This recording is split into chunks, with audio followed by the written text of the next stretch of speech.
Hoje nós não vamos falar de livros, hoje nós vamos falar de um documentário que chegou nos cinemas na semana passada, na última quinta-feira. É um documentário chamado Estrada de Sonhos. Ele fala sobre a história da ferrovia no Brasil, esse tema que voltou aí, né, à boca de muitos brasileiros depois da greve dos caminhoneiros, né? A gente passou a pensar como que a gente depende muito das rodovias e as ferrovias estão sendo deixadas de lado.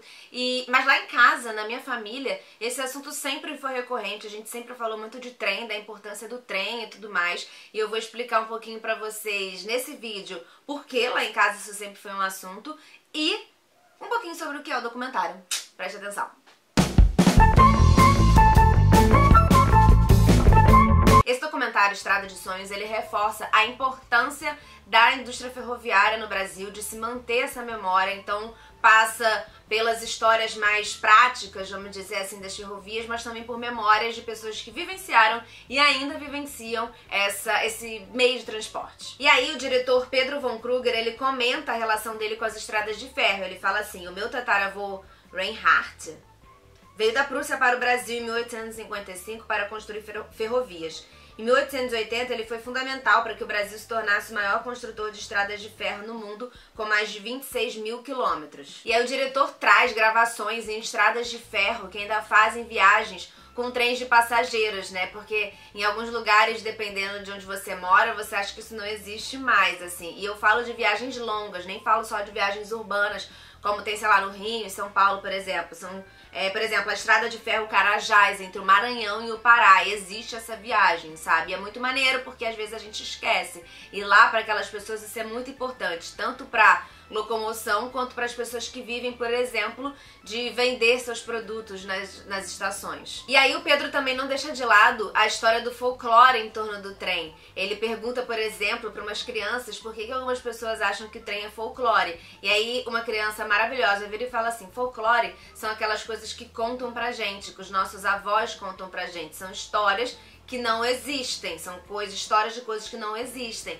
O trem não é folclore, porque o trem existe, eu uso ele sempre. Mas as pessoas acham que é folclore porque elas não conhecem, elas nunca viram. Então elas usam o termo folclore pra falar do trem por causa disso. E tipo, era uma criança, eu falei, cara, que criança espertinha, não é mesmo?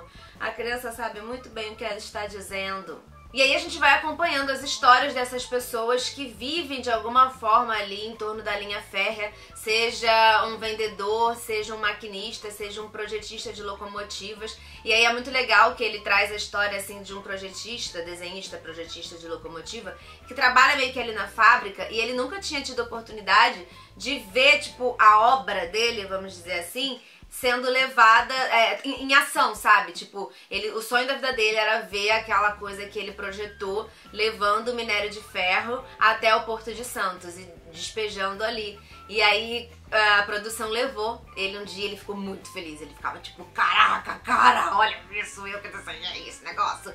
Porque isso mostra também como que dentro da própria indústria ferroviária, né, as coisas elas são tão segmentadas que uma pessoa que vive do trem, que desenha trens, ela não consegue ver o seu objeto criado por ele mesmo em ação. Você vê que coisa, né, gente? A coisa é muito mais maluca do que a gente pensa. E aí, esse documentário traz depoimentos variados, desde artistas como Ferreira Goulart, como Adélia Prado, que contam como o trem de alguma forma impactou suas vidas e suas obras, mas tem também depoimentos de especialistas em transportes, ferrovias, historiadores e pessoas comuns como nós, com memórias afetivas ligadas ao trem. E aí quando chega nessas histórias mais profundas, eu fico com a sensação de que o filme perde um pouco o fio da meada, porque ele se aprofunda mesmo na história da pessoa que até esquece o trem. E aí eu ficava assim, tipo, a gente tá falando do trem, que ele voltava e falava, é um negócio de filme de trem. Porque ele se aprofunda entre umas histórias que tu até esquece. Talvez seja um pontinho fora da curva aí nesse documentário. Outro fator que pode incomodar quem é um pouco mais acostumado com o cinema mais tradicional, o cinema hollywoodiano, que é o meu caso, por exemplo, né? A gente é acostumado com uma forma de ver cinema muito específica. E isso pode atrapalhar um pouco porque existem muitas imagens artísticas, por exemplo. Então existem alguns ângulos de câmera, existem alguns efeitos, algumas coisas que podem te incomodar. Ou podem te incomodar visualmente. Tiveram algumas coisas que eu fiquei meio assim, o que tá acontecendo? ou, enfim, no andamento ali, né? Porque a gente tá acostumado com um certo ritmo, que é o que a gente vê, sei lá, no Netflix, que a gente vê nos cinemas no geral, e ele traz uma jogada um pouco diferente, mas não é em muitos momentos, e também no começo você se incomoda, depois você se embala naquela história, naqueles assuntos que estão sendo contados. Mas esse documentário é muito, muito, muito importante nesse resgate da memória da ferrovia no Brasil e mostrar como que as coisas são hoje em dia. Eu senti muita falta da Central do Brasil ali, ele passou pela Estação da Luz, por exemplo, mostrando esse transporte urbano, né, essa massa de pessoas que vai e volta nos trens todos os dias, a importância dele dentro das grandes cidades. Mas eu senti falta da Central do Brasil, eu não lembro dela ter nem passado na tela, sabe? É uma estação absolutamente importante e histórica.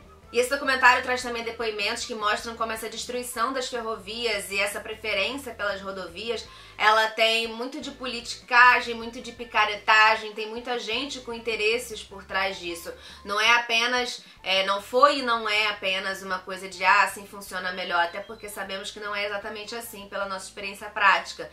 Mas tem um pouco de grandes empresários e políticos envolvidos nisso e ganhando em torno dessa valorização da rodovia em detrimento da ferrovia, sabe? Quando eu falei lá no começo que o trem sempre foi assunto na minha família, sempre foi um tema muito comentado, é porque, sim, a gente fala muito disso, porque todos na minha família, assim, na minha família par de mãe, praticamente todos os homens, em algum momento trabalharam ou trabalham neste momento com um trem, com ferrovia e tudo mais, sabe? Inclusive o meu tio tem um blog chamado O Trem Expresso, tremexpresso.blogspot.com, vou deixar o link aqui embaixo, em que ele passa, vou colar aqui, conta um pouco da história em fotos da Estrada de Ferro Leopoldina, um ramal que partia de Três Rios, no Rio, cortando a zona da Mata Mineira. Então ele vai, volta e meia, pega a motoca dele e passa por essas estações, tira fotos de como elas estão hoje em dia, completamente assim, só ruínas, grande parte delas, e mostra, né, conta essas histórias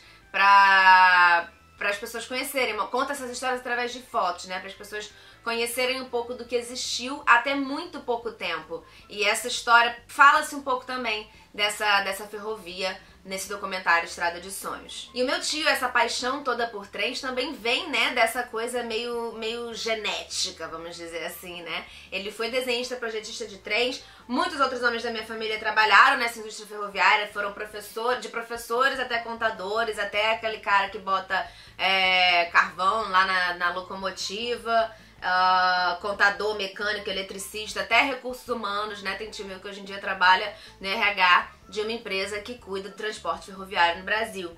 Então, são bisavós, são avós, são tios, são primos da minha mãe, todos envolvidos de alguma forma na indústria ferroviária. A gente morava, né, a família da minha mãe, eu nunca morei, mas a família da minha mãe toda morava na zona da Mata Mineira, onde, como vocês podem acompanhar lá no blog do meu tio, isso era o grande lugar de trabalho, realmente, né? A grande fonte de empregos era a indústria ferroviária, e como que essas coisas meio que foram ficando complicadas quando a ferrovia foi deixando de existir. E talvez exatamente por isso, embora eu não tenha uma vivência de ferrovia, né, só as ferrovias turísticas, ou às vezes que eu fui de trem pra casa da minha mãe, trem urbano aqui no Rio de Janeiro, eu não tenho essas histórias. Meu avô, ele se emociona, sabe, quando lembra de algumas coisas relacionadas a trem, quando escuta o apito, tem umas coisas meio assim. E talvez por isso mesmo, por conhecer essas histórias, por ouvir tudo isso, eu tenha me emocionado em alguns momentos do documentário, que talvez outras pessoas não, sabe, que não fizeram sentido. Quando eu vi aquelas pessoas e a forma como elas se emocionam e como isso acontece lá em casa também. Então é isso, esse foi o documentário, esse foi o vídeo sobre o documentário Estrada de Sonhos, que tá em cartaz nos cinemas. Infelizmente não em muitos cinemas, né, porque é assim que funciona no Brasil, deve estar em poucas salas. Mas procurem saber se vocês tiverem a oportunidade de assistir, se vocês curtirem essa temática e a importância da gente falar sobre a ferrovia no Brasil. Então é isso, beijo, curte, comenta, compartilha, se inscreve no canal, um beijo e até o próximo vídeo.